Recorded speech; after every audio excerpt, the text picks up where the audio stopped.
വളർന്നു വരുന്ന സാമൂഹ്യവിരുദ്ധ പ്രവർത്തനങ്ങളെയും ലഹരി മാഫിയയുടെ പിടിമുറുക്കലിനും എതിരായിട്ട് ആശങ്ക പങ്കുവെച്ചുകൊണ്ട് ഈ കോന്നാട് ഭാഗത്തെ രക്ഷിതാക്കന്മാരായിട്ടുള്ള അമ്മമാർ ഇന്നലെ നടത്തിയിട്ടുള്ള പ്രതീകാത്മകമായിട്ടുള്ള ഒരു സമരപരിപാടി, ആ സമരപരിപാടിയെ സദാചാര പോലീസിംഗ് ആണ് എന്ന് ആക്ഷേപിച്ചുകൊണ്ടുള്ള പ്രചരണമാണ് ഇപ്പോൾ നടന്നുകൊണ്ടിരിക്കുന്നത്. നമുക്കെല്ലാവർക്കും അറിയാം, എന്തെങ്കിലും അനിഷ്ട സംഭവങ്ങൾ ഉണ്ടാകുന്ന സമയത്ത് മാത്രമല്ല, സാമൂഹ്യ വിപത്തുകൾക്കെതിരായിട്ട് സർക്കാർ മാത്രവുമല്ല പ്രതികരിക്കേണ്ടത്. സന്നദ്ധ സംഘടനകളും രക്ഷിതാക്കന്മാരും പോലീസും സർക്കാരും എല്ലാം കൂട്ടായി ചേർന്നുകൊണ്ട് ഇത്തരം സാമൂഹ്യ വിപത്തുകൾക്കെതിരായിട്ട് പോരാടേണ്ട സമയം അതിക്രമിച്ചിരിക്കുന്നു എന്നുള്ളത് എല്ലാവർക്കും അറിയാം. നമ്മുടെ നാട്ടിൽ നടക്കുന്ന, നമ്മുടെ കൺമുമ്പിൽ നടക്കുന്ന എല്ലാ കാര്യങ്ങളെയും സതുദ്ദേശത്തോടു കൂടി മാത്രം കണ്ടാൽ പോരാ. ഞാൻ കോഴിക്കോട് ജില്ലയിൽ നിന്നാണ് സംസാരിക്കുന്നത്. കോഴിക്കോട് ജില്ലയിലെ സ്കൂളുകളും ക്യാമ്പസുകളും കേന്ദ്രീകരിച്ചുകൊണ്ട് ലഹരി മാഫിയകളൊക്കെ നടത്തിക്കൊണ്ടിരിക്കുന്ന പ്രവർത്തനങ്ങളെ സംബന്ധിച്ച്,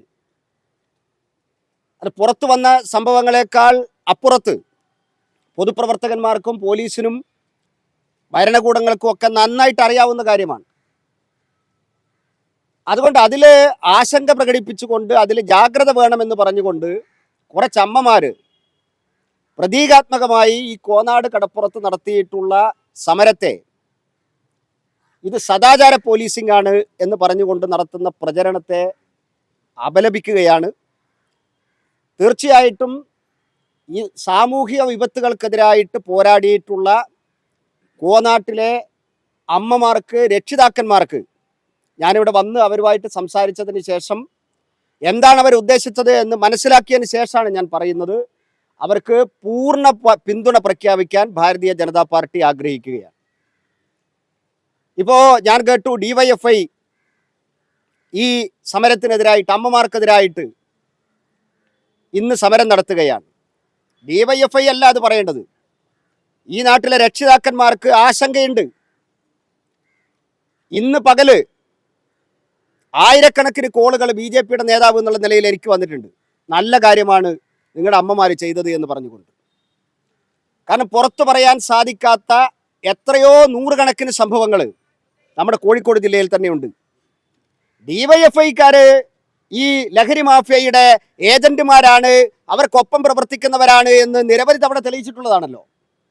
നമുക്കറിയാലോ, അഴിയൂരിലെ 8ാം ക്ലാസ്സുകാരിയായിട്ടുള്ള ഒരു പെൺകുട്ടിയെ കാരിയറാക്കി ഉപയോഗിച്ചതിന് ശേഷം രക്ഷിതാക്കന്മാർ പരാതി കൊടുത്തു. പരാതി പോലീസ് വേണ്ട ഗൗരവത്തിൽ എടുത്തില്ല എന്ന് മാത്രമല്ല, അവരെ ഭീഷണിപ്പെടുത്താൻ, അവരൊക്കെ വലിയ ആളുകളാണ്, നിങ്ങളുടെ ഭാവിയെ അത് ബാധിക്കുമെന്ന് വീട്ടിൽ പോയി ഭീഷണിപ്പെടുത്തിയിട്ടുള്ളത് 2 DYFIയുടെ നേതാക്കന്മാരാണ്. അവർ നേരിട്ട് മുഖ്യമന്ത്രിയെ കണ്ടു സങ്കടം പറഞ്ഞു. എന്താണ് സംഭവിച്ചതെന്ന് കോഴിക്കോട്ടെ പത്രക്കാർക്കറിയാം. എത്ര തവണ 8ാം ക്ലാസ്സുകാരിയായിട്ടുള്ള രക്ഷിതാക്കന്മാർ പ്രസ് ക്ലബിൽ വന്ന് പത്രസമ്മേളനം നടത്തി.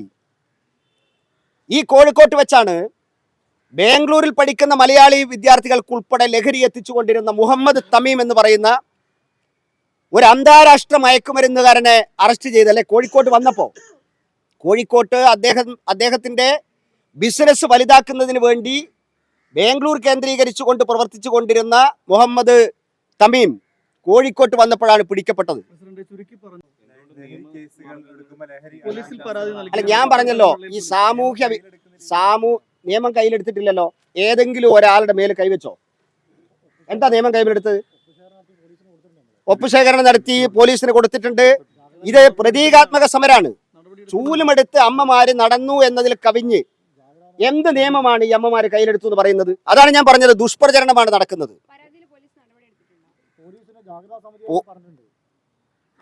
പോലീസ് ഉത്തരവാദിത്തപ്പെട്ട ആളുകൾക്കെതിരായിട്ട് നടപടിയെടുക്കണമെന്ന് എൻ്റെ പോയിന്റ് അതാണ്. ഈ കോഴിക്കോട് ബീച്ച് ആയിരക്കണക്കിന് ആളുകൾ വരുന്ന രാത്രി കാലങ്ങളിലൊക്കെ കുടുംബങ്ങൾ വരുന്ന ഒരു സ്ഥലമായിട്ട് മാറിയിട്ട് നിങ്ങൾക്ക് എല്ലാവർക്കും അറിയാം. അവിടെ ഇപ്പൊ ഏറ്റവും ആധുനികമായിട്ടുള്ള രീതിയിൽ നാർക്കോട്ടിക് സെല്ലിന്റെ കയ്യിൽ ഡ്രഗ് ഡിറ്റക്ടർ വരെ ഉണ്ട്. നാർക്കോട്ടിക് സെല്ലുകൾ ഉൾപ്പെടെ നാട്ടുകാർ ഉൾപ്പെടെ രക്ഷിതാക്കന്മാർ ഉൾപ്പെടെ ജാഗ്രതയോടുകൂടി പ്രവർത്തിക്കണം. ഈ ഈ അവരുടെ ഭാവി, ഇവിടെയുള്ള ആളുകളുടെ ഭാവി തലമുറയെ ബാധിക്കുന്ന തരത്തിൽ സാമൂഹ്യ വിപത്തുകൾ ഇല്ലാതിരിക്കാൻ ഇവിടുത്തെ രക്ഷിതാക്കന്മാർ പ്രതികരിച്ചതിനെ എന്താ നിയമം കയ്യിലെടുത്തു എന്ന് പറയുന്നത്? എവിടെയാ നിയമം കയ്യിലെടുത്തത്? ഡിവൈഎഫ്ഐക്കാരെ ഇതിൽ ഉത്തരവാദികളാണ്. കാരണം കേരളം മുഴുവൻ അങ്ങോളം ഇങ്ങോളം പിടിക്കുന്ന ആളുകൾ. ഇപ്പൊ തിരുവനന്തപുരത്ത് നിന്ന് പിടിച്ചല്ലോ ഒരു SFI-കാരനെ. എന്താ അവർ പറഞ്ഞത്? അരി മേടിക്കാൻ പോയതാന്ന് അല്ലേ? 95 കിലോ കഞ്ചാവ് പിടിച്ച SFI-ന്റെ നേതാവ് പറഞ്ഞത് ഞാൻ അരി മേടിക്കാൻ പോയതാന്നാ പറഞ്ഞത്. അതുകൊണ്ട് ഡിവൈഎഫ്ഐയും SFI-യും മയക്കുമരുന്നിന് അനുകൂലമാണെന്നുള്ള ഈ നാട്ടിലെ രക്ഷിതാക്കന്മാർക്ക് അറിയാം. അല്ല, സ്വാഭാവികമായിട്ടും ഇങ്ങനെ നടക്കാൻ സാധ്യതയുണ്ട് എന്ന് തോന്നുന്നിടത്താണല്ലോ രക്ഷിതാക്കന്മാരുടെയും നാട്ടുകാരുടെയും ഒക്കെ ജാഗ്രത വേണ്ടത്. സ്വാഭാവികമായിട്ടും അത്തരം കേന്ദ്രങ്ങളിൽ ഈ ജാഗ്രത ഉണ്ടാവും. അങ്ങനെ പ്രവർത്തിക്കുന്ന, അങ്ങനെ പ്രതികരിക്കുന്ന രക്ഷിതാക്കന്മാരെ, അമ്മമാരെ ഒറ്റപ്പെടുത്തുന്നതിനെതിരായിട്ടാണ് ഞാൻ ശബ്ദിക്കുന്നത്. അവരെ സദാചാര പോലീസാണെന്ന് പറഞ്ഞിട്ട് ഒറ്റപ്പെടുത്താൻ അനുവദിക്കില്ല. അതാണ് ഞാൻ പറയുന്നത്. BJP-യുടെ സംസ്ഥാന കമ്മിറ്റിയും ജില്ലാ കമ്മിറ്റിയും ഒന്നും തീരുമാനിച്ചിട്ടല്ല ഇത്. പക്ഷെ ഏതെങ്കിലും ഭാഗത്ത് രക്ഷിതാക്കന്മാരും അമ്മമാരും ഈ സാമൂഹ്യ വിപത്തിനെതിരായിട്ട് ആശങ്ക ഉണർത്തി പ്രതികരിക്കുമ്പോൾ അവരെ സദാചാര പോലീസാണെന്ന് പറഞ്ഞിട്ട് ഒറ്റപ്പെടുത്താൻ ഞങ്ങൾ അനുവദിക്കില്ല. കോനാട്ടിലെ അമ്മമാരോടൊപ്പമാണ് ഭാരതീയ ജനതാ പാർട്ടി എന്ന് പറയാൻ ഞാൻ ആഗ്രഹിക്കുന്നത്.